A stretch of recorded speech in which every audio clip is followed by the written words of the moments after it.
Members, my message today and my pitch today is for this bill is not now. My problem with what we're doing is we don't need to do it now. We have some members that are requesting that we suspend the 18-cent gas tax. I don't think that that's a terrible idea. That's something that the voters are asking for. They're not asking for a half-cent over 25-year tax increase. They're struggling. And this is how we respond. We're sending mixed messages. There's no reason we need to do it now. We can do this in 2024. And if we do it in 2024, they still have over a year to make modifications, anticipate the new tax. Coming up on an election, this is the worst thing Republicans can do, is mandate a historic tax increase be placed on the ballot.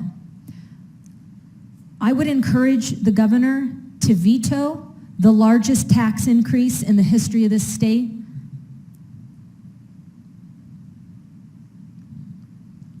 I also want to address some of the things that, some of the comments that I heard, because I think it's worth addressing. So I heard one of the members characterize this as allowing. That's inaccurate. We went over that. It doesn't allow, it mandates. It's important that we understand that distinction. We are not allowing Maricopa County to do it. We are telling them and mandating them to do it. I also heard that this is not a tax increase. That's not true. This is a tax increase. The other one has an expiration date. What the voters said is they didn't say tax me in perpetuity. That is not what Prop 400 says. It says 20-year tax, tax me up until the end of 2025. That's what it says. That's what they voted on. They didn't vote on a tax forever. So this is a tax increase. I also talked to you about the duration. It's not the same. This will raise, at the end of the day, this raises more money. It's more money. That means that this is not the same tax.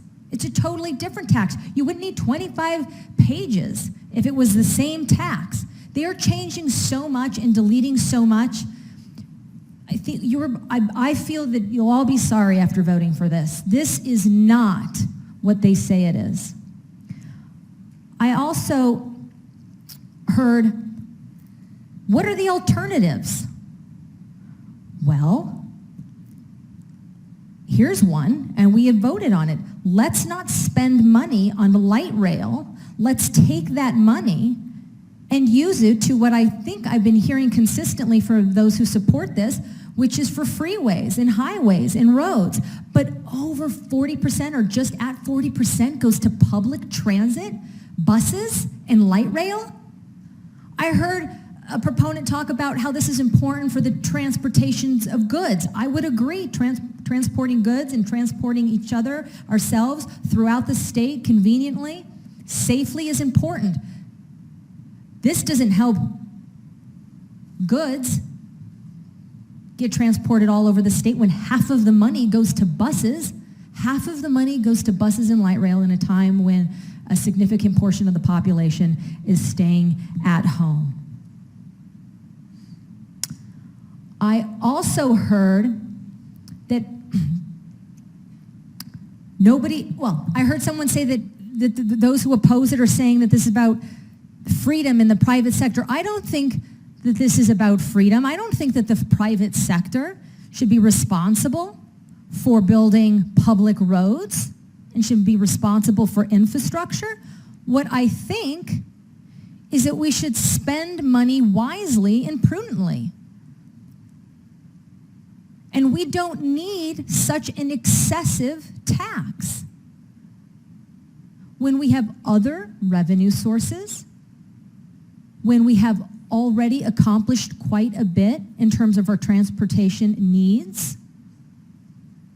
We had a member talk about the 51, the 101, the 202. Right, those have been built. That's great. So as we build out as a state, we certainly want to continue to fund transportation, but we don't need to fund it at the same rate. We sure as heck don't need to fund it even more.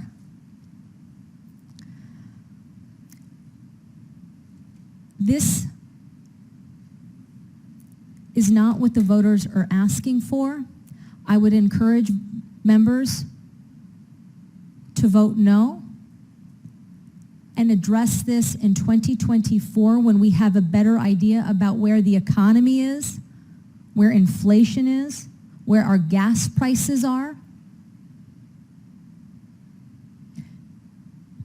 Thank you, Madam Chair. I vote no. Madam President. Senator Mesnard, you're up next. Madam President, rise to explain my vote. Please do. Madam President, this is a tough one in part because I'm thinking of as a reference point where this issue was 4 years ago over in the House when the proponents came to us, and I was in the speaker's chair at the time, and so we were hashing out whether there was a pathway forward. This is vastly better than that. For one, there's an actual plan, which there was not. It's also, it doesn't increase the actual tax as that one had proposed. So it's come a long way. As has been the case from the beginning, my sense of heartburn is not the idea that we would have a tax for infrastructure and transportation. I fully support that.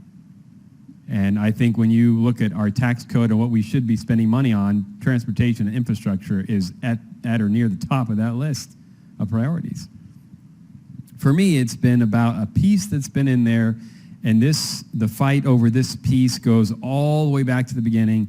I was here on staff when there was the last bloodbath on this, and it was about light rail. And I remember the drama back then, and the idea, well, maybe you make that a separate question. Well, you can. It's all tied together. And I get the logic to that because, you know, everybody needs to benefit is the argument. It's a very logical, reasonable argument. The thing that I have just wrestled over is when I look now down 25 years into the future, what is it that transportation is going to look like?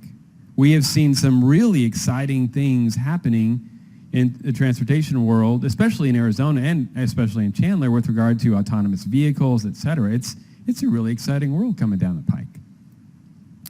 And so I have been uncomfortable with the idea that we would spend what I think is hundreds of millions or billions of dollars on light rail. Now, obviously, this is a package deal. And that is frustrating to me. Admittedly, the sponsor knows that is has been my sense of opposition. It is a little ironic to me, I will say, because I understand, you know, hey, we got to give everybody something so that, you know, as a whole, everybody wins. It's not so unlike the process down here at times, maybe even the budget process at times when you're trying to cobble together enough support. That's essentially what this is. This was a product of those out there, various groups out there who put this together. Of course, we just had a judge slap us down for at least taking it as far as we have. But anyway, I wanted to stand here and acknowledge all the work that's gone into this. I don't agree with, I do agree with some of the criticism leveled by the senator from District 23, but I don't agree with a lot.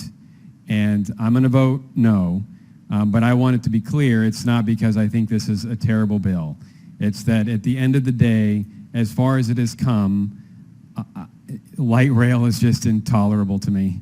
It truly is. I think it's a colossal waste of money.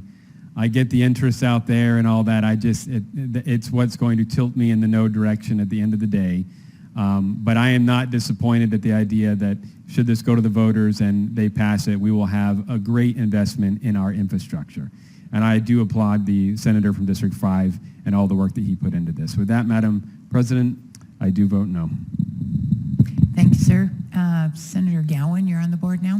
Thank you, Madam President. Rise to explain my vote. Please do. Thank you, ma'am. I have the same concerns and struggles that the last senator that spoke, District 17. I can see that from here.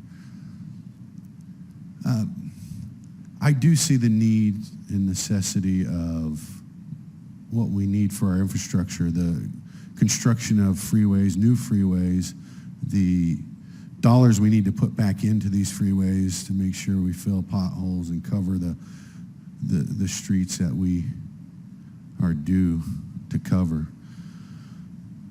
My issues stem from the light rail situation as well, and how I would think it is better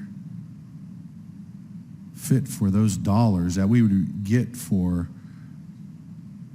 light rail to actually go into the roads that we see out there, the infrastructure that we see, the highways that we all travel. We're all part of that. That's the issue at hand, and the people who help pay this, buy the fuel. And with that in mind, again, I do believe in the other side and benefits of all that is occurring from this bill when you talk about getting those tax dollars in so that we can make sure those are paved. That's what we have tax dollars for.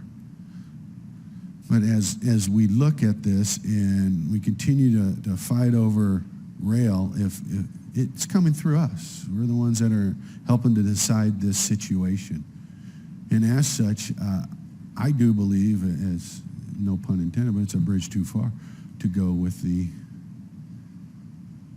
light rail. And that is why you'll see me voting no today, Madam President.